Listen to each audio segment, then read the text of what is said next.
I've always had this dream of just finding a man and building an empire together. Yes. And then I realised it's a very difficult thing to find a man that wants to build an empire. It was like the day the tenant was arriving, Mum and I were still painting the walls. That's at 5 a.m. It's like 5 a.m. You know, that was really my foot in the door to the real estate market, which looking back now, absolutely no way. Welcome to the Sisters That Slay podcast, featuring Mim, Fez and Beef, also known as Miriam, Talitha and Ferial. We are three sisters building our mini sister empire and bringing you on the journey. We're passionate about learning and growing from those that have been there, done that, ticked the box, won the prize and have the scar. Real people, real stories. We uncover their secrets to how they are living their best lives and push through their lows. Dream the impossible and make it your reality. One life. The critics. You got a sisterhood that want to see you slay. My sisters, I realised my sisters and I, right from day dot, had just been naturally doing this. Yeah. And I realised it is the sister empire. Power to the sisterhood. That's right. Ferial and Talitha are here today. Hey. Hello. Yeah. And we have been hustling the last 15 years, I reckon. Yeah. We've been hustling, growing our businesses and buying property. And it's been really cool. We're going to share the journey of how we started. We basically started out with nothing, all three of us. There was no help from anyone, but we got there and we're going to share the journey of how we did it. Stay tuned and listen to the end because we're going to be giving our tips, and some of these tips are gold and you want to be hearing those. That's right. And we'll be also talking about sort of our fails and our lemons, as Miriam puts it, along the way. And they're really good to just listen to and learn from, because everything, you have to try it to experience it and then learn from it. And you name it, we've done it. I don't think there's anything apart from, obviously property development from scratch. That's the next step. But from what you can do at home, we've done it. Yes. So, and we're not talking like huge figures or anything like that. We are in Adelaide, South Australia. Yes, we are. So our property market has just slowly, you'll hear from our stories. It's just been slow, steady growth. The eastern states of Australia just really went through some boom times. But for us, really, there hasn't been anything magical that's happened. Yeah. It's more just been our process of how we've sort of got to where we are now, and also we're going to be chatting about what we want to do in the future, and it maybe inspire you to get started or wherever you are on the property journey. All right, Miriam. So it all started back in 2005. I'm 21 years old. Wow, so and young. I'd been saving, and it was one of those things where I didn't go on overseas holidays. I'd just gone straight to uni, got a job and was saving. And I had the choice of either buying a more expensive property a little bit further out of Adelaide or a little bit closer into Adelaide and spending the money on renovations, because obviously they weren't that great looking houses. So I bought a 3-bedroom house that became my family home for $220,000. I thought, as everyone does, I overpaid, but looking back now, RP Data estimates that it might have doubled in value after that time. And really, for me, it was just getting in the market. It was a bit of a crappy house. My mum helped me with the renovations for that one. What renovations did you do? Like 50 grand worth of renovations. 50 grand? Yeah, I did everything. A bathroom, a kitchen, painted everything. It was disgusting. The carpets were disgusting. I knocked out a wall, everything. So that was the choice, either buy a more expensive property further away or in. And I'm glad I did it, because the houses have generally increased in value. Yeah, and I think because it's a great suburb, it's close to the beach, it's close to the city. So, I think you did really well in terms of the location. It's, it's close to schools. Yeah, it's pretty much close to everything. It's now a rental property. Yeah. And, it's because it's close to a school, it's been able to get rented out. Yeah. So that was my... All right, Ferial, you're next. So my journey started in 2007, April of 2007. And how old were you then? We just can't remember. I was either 18 or 19. I'm pretty lucky because I've always had Miriam and Talitha in my life, being the youngest. And so generally the youngest has sort of someone to kind of keep up with. So I'm pretty lucky in that instance. So I saw Miriam buy that property and I was like, well, I have to try and, match her, beat her / and so I was looking and I remember for some reason I'm like, I found this property, I really wanted it, it was a really good price, and then I can't remember why, but I lost it, so I didn't get the property. And I was like, so I had been looking at every property, so I'd been going to open inspections for like a year, and then I was like really gutted, so I just stopped looking, stopped going to inspections for like 2 months. And I was like, in like my zone of, I was like really depressed. upset. I was like, especially looking for property. That's right. And if you lose it, you're like, my life's over. And then the whole dream that you had. The whole roller coaster. Yeah, it is. Anyway, so then I just one day decided, I'll just have a look. Like, surely my life could get better. And then I just saw this property, and it was a pretty crappy property. It was a little bit expensive, and I was like, it was further down south, wasn't it? No, same area. I was looking at the same area. Chrissy's Beach area. And anyway, so I was like, it's a bit expensive. Like, I'll just go along, because it was on a big block of land, 764 square meters, and it was on the good side, and it was like, it ticked all the boxes, but I was still in my depressed mode, and it was a bit expensive. I'll tell you the price in a minute. So I thought it was so expensive. So this is going back to 2007. Yeah, 2007. Yeah. So I went along and I put my offer on, and I was like, it was only 2-bedroom. I'm like, it's only 2-bedroom. and then it's so funny. So this is one of my fails. So it was the day I put it on, and the real estate agent called me up, and he's like, I just wanted to let you know that someone else has put on the offer the same price as you, and I just suggest that the owner really likes you, they want you to win it. And I was like, okay, great, this is a tactic of the real estate agent. And I'm like, I'm bracing myself to to go against his tactics. He's like, look, just raise it by $500 and I'm pretty sure you win it. And I was like, I'm not falling for that trick. And I'm like, no way. And then I hanged up, and then I'm like thinking about it. I'm like, is that a tactic, or is he actually looking out for me? And so I'm like, and I was like, call it back. So I was like, no. So I called it back literally within the minute. I'm like, yes, I'm sorry, I will do it. Put on a $500 extra. And he was like, right. And then I actually won it. So that got me the house. And so I paid $185,500 for this massive block of land, 2-bedroom house. And at the time I was like, oh my gosh, this is too much money. Like, how am I going to afford it, and all this stuff. So I was 18, so that meant I could not go out for like the next 5 years of my life trying to pay off this house. And I really had to cut all expenses. I didn't buy anything, didn't go on any holidays, didn't purchase anything. And then so it was a bit of a dive, so I had to renovate it. And we had this person coming to Adelaide to just stay for a bit, and I was like, you can stay in my house if you just like kind of renovate. Like, we had to pull out the carpets and the wallpaper, and he's like, yeah, I'll do all of that. So he was in there, and sometimes renovating, not all the time. And then I was in there as well, and then sort of a year, I think it was a whole year passed by, and I'm like, oh my gosh, I can't, I need some money. Yeah. And so then I just kicked him out. We got a tenant, and it took us like 2 weeks to get this wallpaper off the walls. Do you remember that wallpaper? I just remember like a whole pile of wallpaper right in the middle of the room. So we just had to I had to rip out all the carpets. I got them. So we, as in Ferial and her mum. Yeah, my mum. Yeah, our mum helps us with all this.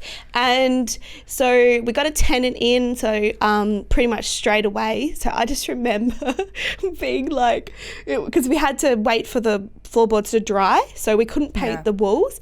And then it was like the day the tenant was arriving, Mum and I were still painting the walls. That's at 5 a.m. It's like 5 a.m. We're like half finished laundry. We're like, we have to go. And so it was so the funny. tenants arriving at 9 tenants arriving anytime now. The walls have to dry. Oh. So we were, and then it was funny. The tenant ended up putting in carpet. Beautiful. Yeah, so it's been, I mean, which is fine because that's a good tenant. But I just remember it was funny. I spent all Is this the same money. tenant? Yeah, pretty much. I mean, I've had a really good. So we were all pretty lucky. We've had good rental histories. With that, no one sort of trashed any of our properties. Yeah. Sorry. But your ones anyway. Yeah. So I'm pretty lucky in that, but that was such an eye opener to me because I thought it was so expensive, and I was real depressed, and then I just went for it. Yeah. And that was a good. I reckon it was a good gamble. Not a gamble in terms of you did your research, and so later on that year, I purchased in 2007. I purchased a 2-bedroom unit in a block of 36 units. So that was really my foot in the door to the real estate market, which looking back now, absolutely no way. Was your worst I think this has been the worst purchase out of all of them. You know what? I'm looking at it more positive because it allowed me. I love it. Yeah. So it was still super cheap. And it allowed me to purchase my next property, which is sort of my better one. But this one was just to get into the property market. Yeah. It's been a great cash. So rentals. Cash So, flow. and I did 100% lend. So I saved up a lot of money and I got 100% lend, and I went overseas with my leftover money. I was like, so these are back like when they were doing 100% yeah, lends. I think I got 105% lend. So it was pre-GFC. So that's 100%. So when we're talking about 100% lend, it's 100% of the loan. So basically, So how much did you buy it for? 151,000. So how much did you borrow? So I probably Probably more. plus 5% plus the fees and charges for the stamp duty. and then I got the first homeowners grant. And that's why you lived in it. Yeah, no, I lived in it when I came back to Australia. Anyway, she had to pay back her first story homeowner's for another grant. day. Yeah, oh my gosh. So that's why I lived in my property. Yeah. And so that's I mean, looking back, I should have bought a house, but I mean, at the time, it was just to get into it, and I did think that this wasn't going to be my first purchase for a while, and a couple of years later, I did renovate it. I did a full renovation, and like any renovator, you think, this is going to take 3 months. It's going to cost $5,000, and actually took like a year and a half and cost a lot more than $5,000. And I had to fight. Like I learned a lot about strata rules and noisy, neighbours that would look over the fence and be like, oh, okay, what are you doing? And I was like, well, what do you mean? What am I doing? Did you get strata approval? And I was like, yes. So, I have passed on some tips to another person who was renovating in a strata unit. I said, you got to get everything approved. And so I think... Do you though? Yeah, do. And I'm still paying strata fees to this day every single year. Yeah, but I mean, it's such a good rental. It's in a prime location. So it's a good rental. Yeah, it's capital good growth. How much capital growth have you had? Virtually nothing. Nothing, because of the units. It's 36 units that haven't. I mean, a few of them have been renovated. So a couple of years later, a few of them have been were sold off. It's pretty much, it won't rise very much, but it's just going to be a cash cow. Okay. Yeah. And when the property prices do rise again, I'm probably going to sell it. But I mean, I renovated back in, that was a couple of years ago now. So I have to do another renovation because they outdate. And like Talitha, you are like the renovator queen now. Yeah, like you need to go on your own. You've learned it all from like just doing it. Yeah, YouTube videos. Oh my gosh, anything I've learned from YouTube. Didn't you do tiling or something? Yeah, I did everything. I got a massive scar on my leg because I wasn't wearing the most appropriate clothing. And doing what? I was taking off tiles from I was using one of those, I don't know how they say it, but like one of those machines that takes off tiles. And a really large chunk. And I should have gone to hospital, but I didn't. So because we're tough. Yeah. So I learned a lot. So I look at the positives. Like you Did do you anything. get new doors? No, that was my actually. Yeah, so Tell I us got that story. number one tip when renovating: if it's not broken, don't fix it. Don't. If it's not broken, Yeah. it's perfect. So it works perfectly fine. You went Don't replace it with overboard. the exact same thing. No, I think it was just I was just very unexperienced. I had researched a few bit, but it's just you look back. How and old think, were you? Probably about 24, Yeah, 25, youngin'. 20. Yeah.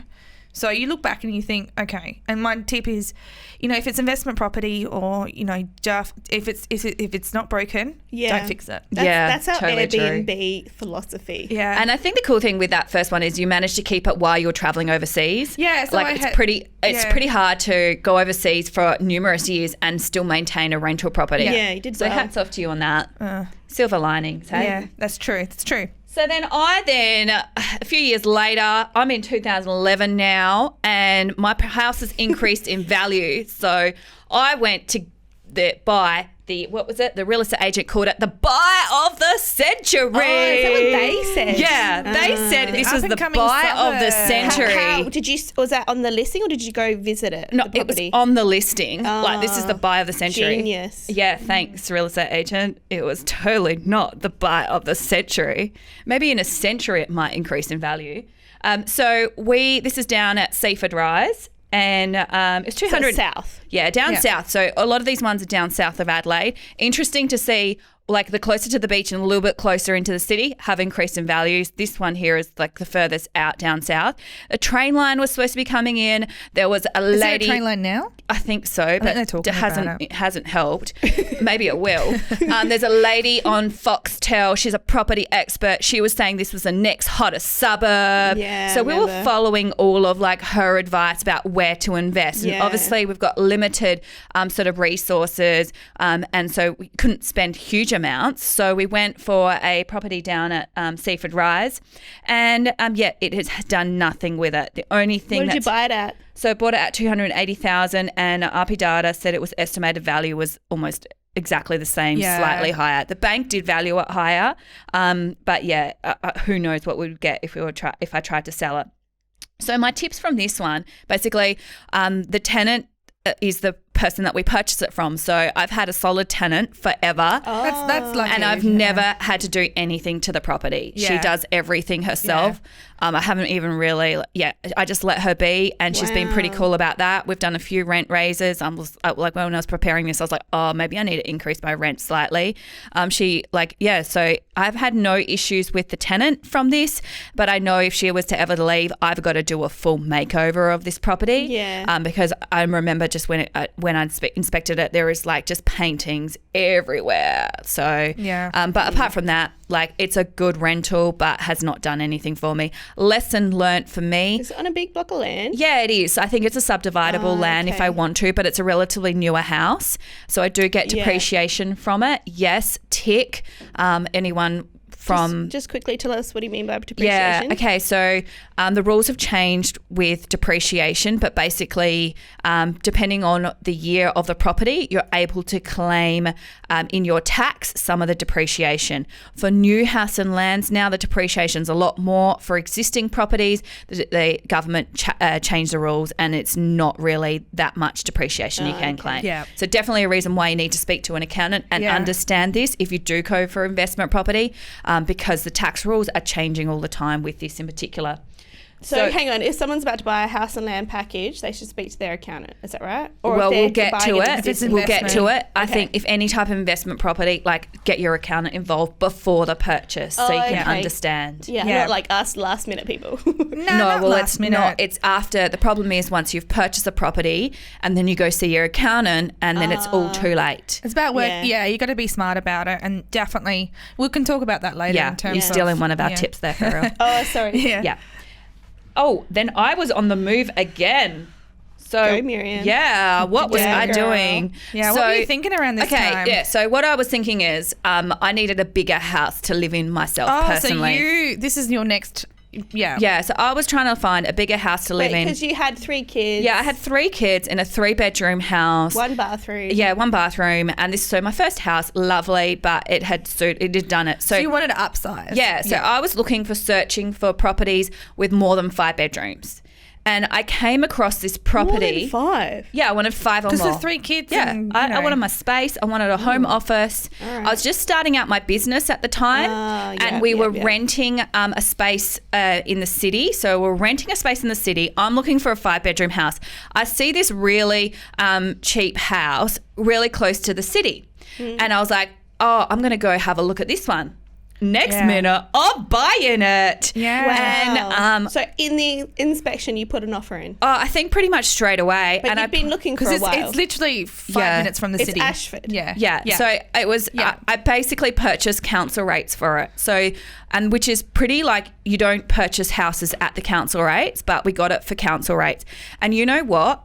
The real estate agent was actually terrible. And that's another thing. If you're ever selling your own property, like see what the real estate agent is like. Go along to their other inspections and see, because this real estate agent did not try and lift up the price at all. I just put in a low price and they accepted it because she just wanted the sale. And I was like, you know, I could always factor in a bit of movement with it, but this real estate agent was just like, yep, okay, you've got it. So all of a sudden, I've now purchased a 5-bedroom place on a main road and decided rather than renting an office in the city, let's turn this into my office. So it's a Tudor style place. So if anyone, I've got lots of clients that still remember this place. And the sneaky thing that we did at the beginning was, and I forgot about this completely. This is the dirty trick we're talking about. Yeah. So we actually had the bottom area as offices, and then there was a 2-story, because this has got like 8 bedrooms really. Like it was a really nice old house. And awkward layout. Yeah. And there's an upstairs area. So we decided to rent out the top area as student accommodation. So we're running offices down the bottom, the bathroom and shower is down the bottom, and we had student accommodation so up the top. Hey, how's it going? So eventually, like, you know, it took over the whole area as offices. Yeah. And then eventually we moved on. We'll share the story of moving on from that office, but that place there now is student accommodation, which Talitha manages.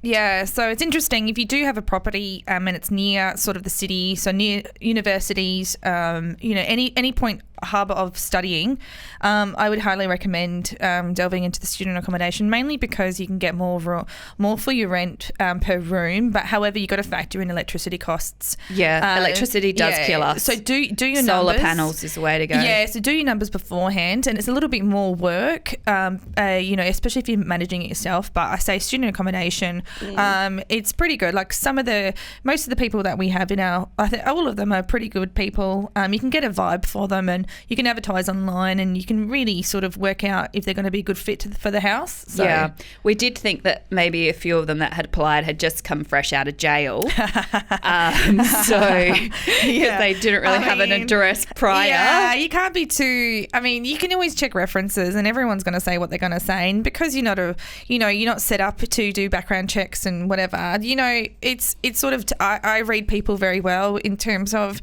you know, when they come and meet you, and they look around the house, and you know, you sort of give them a bit of an interview and follow up. I think definitely, you know, especially just making contact and make sure that they know that you're, you know, looking after them in the house. So yeah, so I think, you know, that has a mutual trust and respect. And yeah, so it's worked out fairly well, I think. You know, I'm going there once a week just to check on the house, and you know. So Talitha is she says it's easy, but she's very hands-on. Like, this isn't for anyone. No, you've got to be hands-on with this. Yeah, so we are getting a higher return, but you've had to sort out like people pulling knives on each other. Yeah. Tell us that story. I had a phone call one day, and you know, because there's 5 bedrooms and only 1 bathroom and 1 kitchen, you know, people know that before they get in. But you know, I had a phone call one day, a pretty distressed tenant of mine, you know, really upset. Just sort of explained that they, you know, had a knife. Someone put out a knife because they didn't do the dishes, and I was like, whoa, hang on a second, like, what? You didn't do the dishes? I'm like, how? I was like, what's going on here? Like,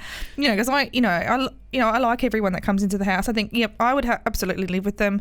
And I said, look, did you call the police? And he's like, yeah, I called the police. And I was like, and what did the police say? And they just sort of came and obviously didn't believe this particular person.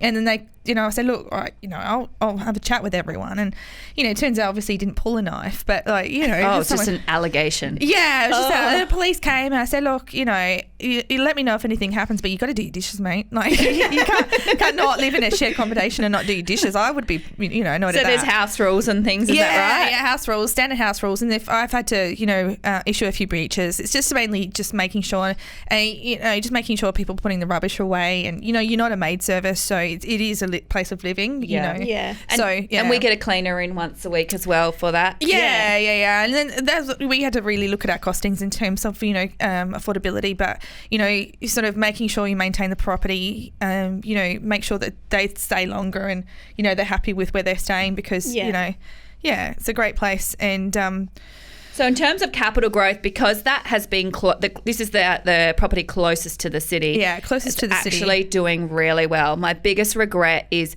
not actually purchasing the property next door to it. Came up for sale, and I just thought it was a few years later. It was about $100,000 more than what I'd paid for the house that we were in, and I was just like, no, I'm not buying it. It's too expensive. And that's probably my biggest regret. There's a lot of developments. Like if you drive around Ashford, a lot of developments are going on. And they're allowed to do more than 2 stories as well. Yeah, it's incredible. It's incredible what's coming in there. So kicking myself, but there's always opportunities. Yeah, hey? yeah. It's the bright side of life. Yeah, there is the one around the corner, but that's going to be pricey. And that's huge. That's like 2,000 square meters.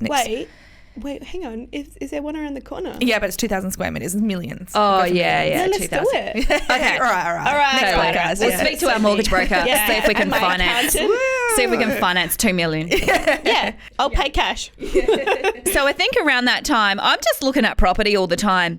And what did happen was, so I decided, I'm still living in my house, and all of a sudden, 3 doors up, the house is for sale. In comes me. Wow. So Ferial, where were you living? You were living with me. You were living with in mum and dad's house, basically. Yeah, with me. Freeloading. I was pretty lucky. I was a bit of a I wouldn't call it freeloading. My mum and dad just moved out, and I stayed there, and I was like, hey, we'll just stay here rent free because mum and dad moved out, and this is a family home I grew up in. So so Talitha, we're always bitter because Talitha had like just stayed at home for ages, and we're like, stay with your parents, guys. Mortgages. Do my thing.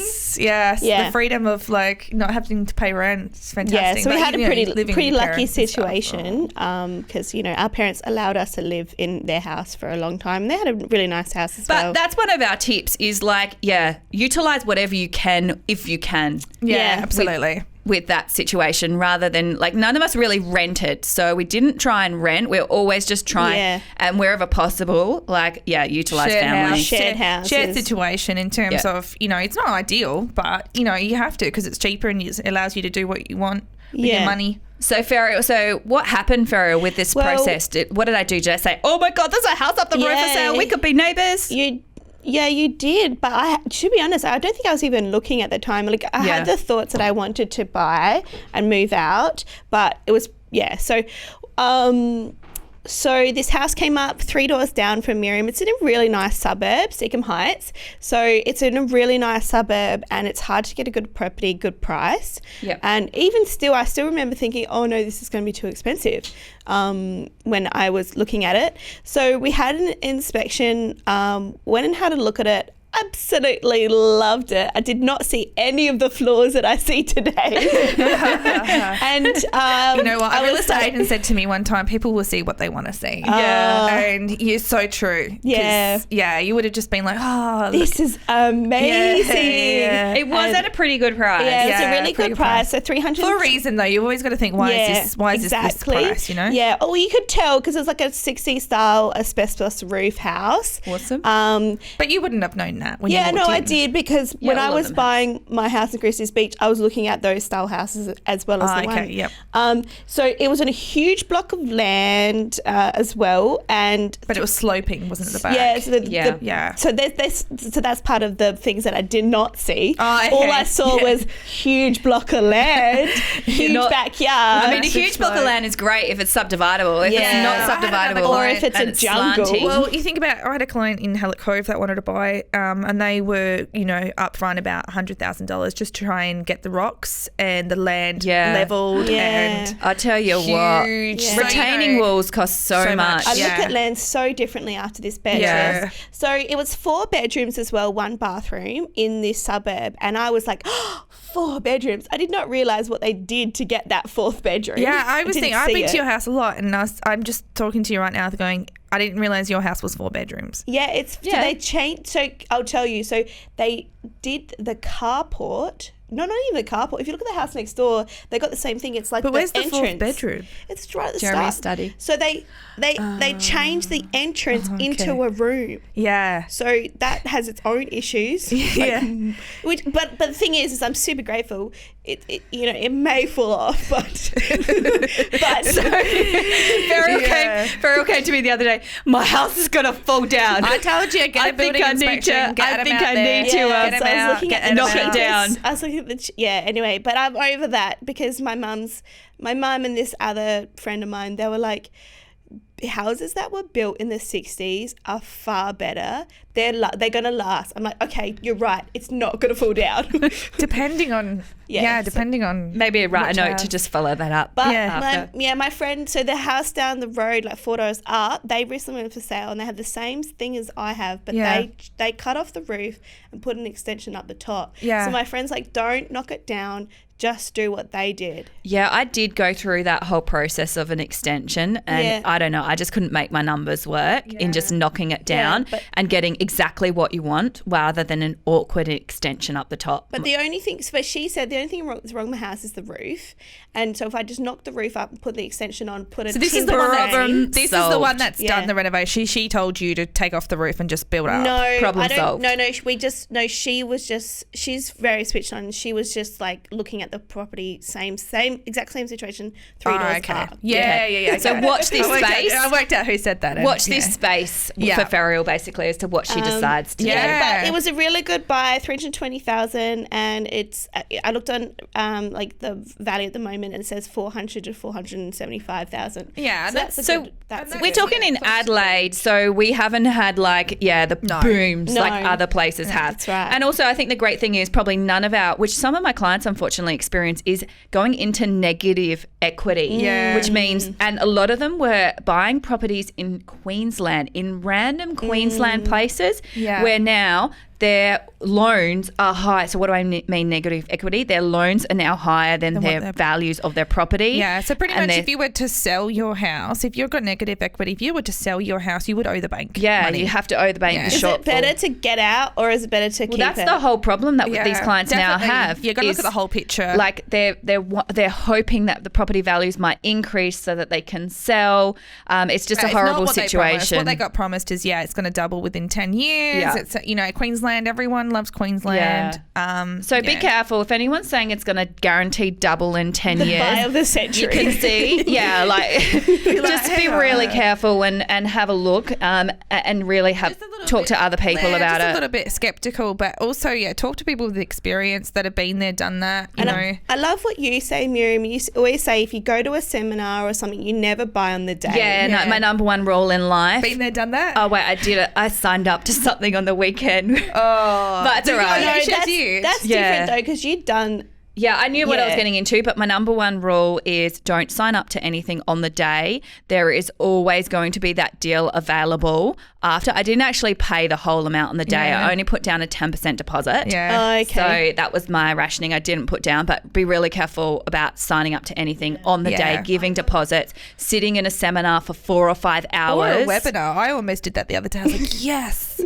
A webinar? This is going to be, It's going to solve all your dreams. Solve my problems. What was it for? Mortgage broking. It was just it's still something that I'm definitely going to consider. Think about it. Call up Miriam. They did do if you don't sign up today, you're going to miss out. Yeah. And I was like, ooh. Missing out. Fear of missing out. At one of the seminars that one of my clients went to, they encourage everyone to increase their credit card limits that day. I'm like, oh my Crazy, God, no. huh? If you can't afford That's it, great. don't Don't put do it on it. your credit card. Yeah. Like, no credit cards. So right. getting back to our property empire here. Yes. So Letha. March 2015. It was actually a little bit before that because I'd been sort of researching. So as we were saying before, it's become a bit of a hobby of mine. You know, I do love reading real estate magazines and the newspaper. And I was at work one day and I was going through the Messenger and I was like, hang on a second, this is going to auction. The price guide was fantastic, and I was like, this is too good to be true. What's wrong with the house? So I rocked up. It was a Thursday. It was 10 o'clock and it was bucketing down with rain. So, I rocked up and I was like, what's going on with this house? And, walking around, it was fine. Like, it was absolutely fine. It was, the bank was selling it because it was a for sale. And it, had been vacated for quite a while. So there was a bit of a graffiti around it. It wasn't in the nicest area, but I thought it was pretty good. And the questions that people were asking were, for me, I was like, why would you ask that? They were asking sort of like what general people, like there was a bit of a crowd there, and they were just saying, oh, can this heater be moved somewhere else? And I was like, who cares about the heater, man? Like, it's just a heater in the ground. And they were just saying, oh, do you think I could paint over this graffiti? And I was like, yeah. Anyway, I kept my mouth shut because I was like, I don't know, what's going on with like these people. And then the bidding started, and it was starting at like 170,000, and I was just like looking around the room, and I was like, what's going on? There was only one other guy bidding. So you were in the room, so you weren't in the house? You were in the house. We were in the backyard, and there was like the real estate agent made a joke that, his house comes with everything, and there's a couple of toothbrushes on the floor, and he's like, even the toothbrush, and everyone's like, yay. So it's one of those houses. So do you still have the toothbrushes? No, I don't know. And then, so I saw it for what it was, because I knew what I wanted at the time, and and buying the unit before you wanted a house. Yeah, I mean, it was just too good to be true. Like, an auction's a 3-bedroom house in Morphettvale starting at 170,000. That's amazing. And so it went up. So this one other guy was bidding, and then it sort of stopped. The price got us 205,000, and we were getting to like $500, and I was like, oh, maybe I should, maybe I shouldn't. And then I just started bidding, and then it went for 210,000, and no one else bid, and I was like, what's going on with everyone?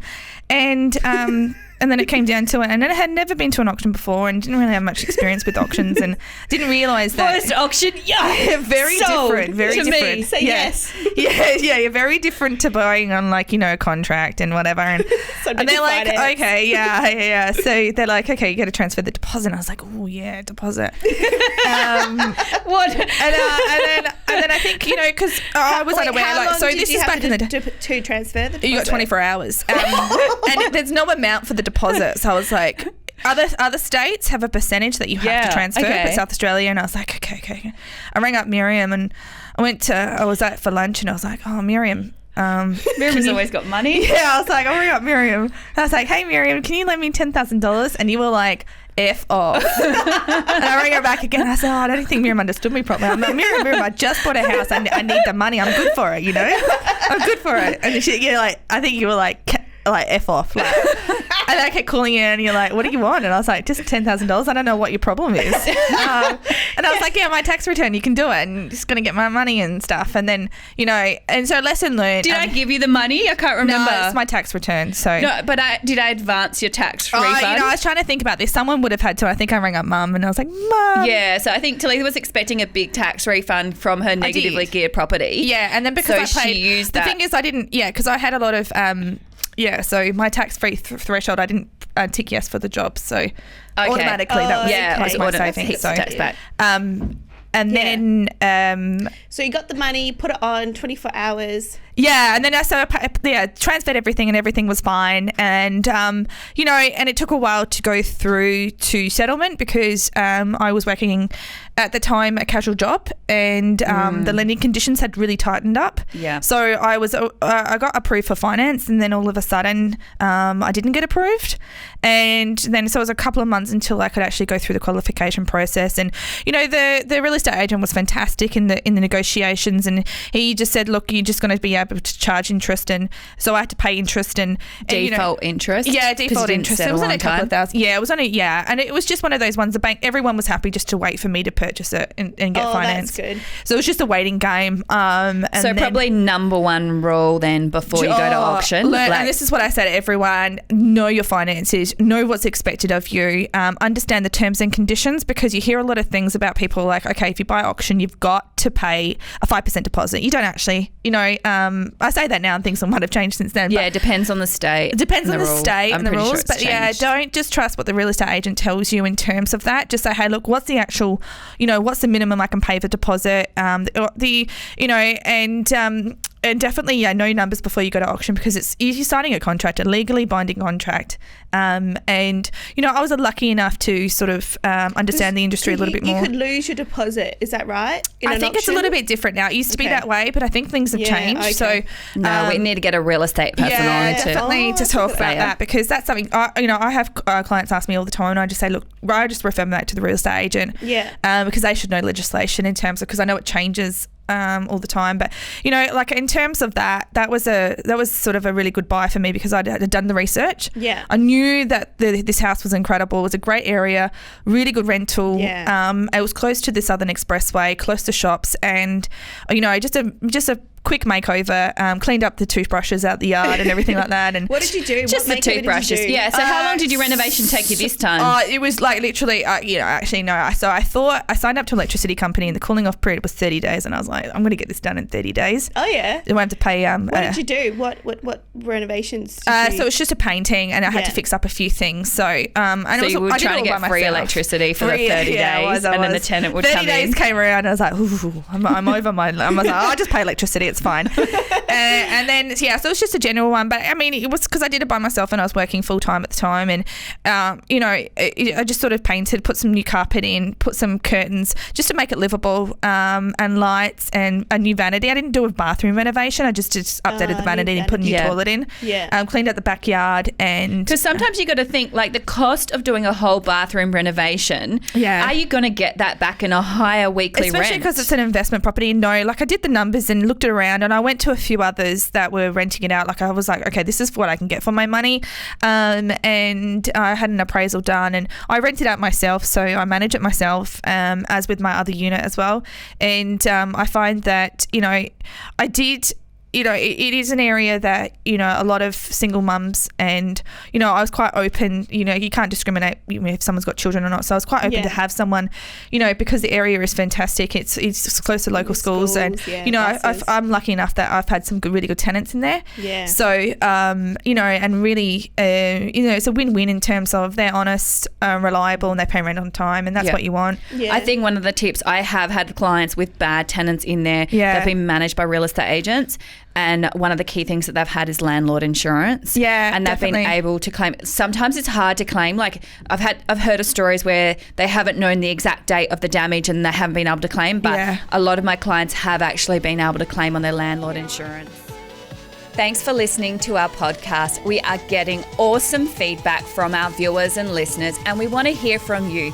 What was your key takeaway, your lessons learned, something you can relate to, or your aha moment, and share it on our Facebook and Instagram. You can also visit our sistersthatslay.com.au website to see what we've been up to. This podcast has been brought to you by Miriam's business, Fab Tax Accountants. We make your life easier, keep your books clean, and accounting and tax can even be fun so you can love your numbers.